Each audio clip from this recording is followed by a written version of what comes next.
A password attack is exactly what it sounds like, a third party trying to gain access to your systems by cracking a user's password.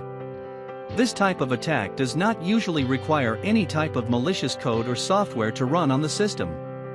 There is software that attackers use to try and crack your password, but this software is typically run on their own system. Cyber thieves use many methods to try and access accounts they're targeting, including brute force attacks made to guess passwords. Strong passwords are really the only way to safeguard against password attacks. This means using a combination of upper and lowercase letters, symbols and numbers, and having at least 8 characters or more. As a point of reference, an attacker using a brute force password cracking program can typically unlock a password with all lowercase letters in a matter of minutes.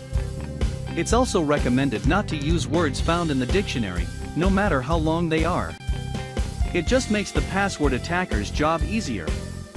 It's also good practice to change your passwords at regular intervals.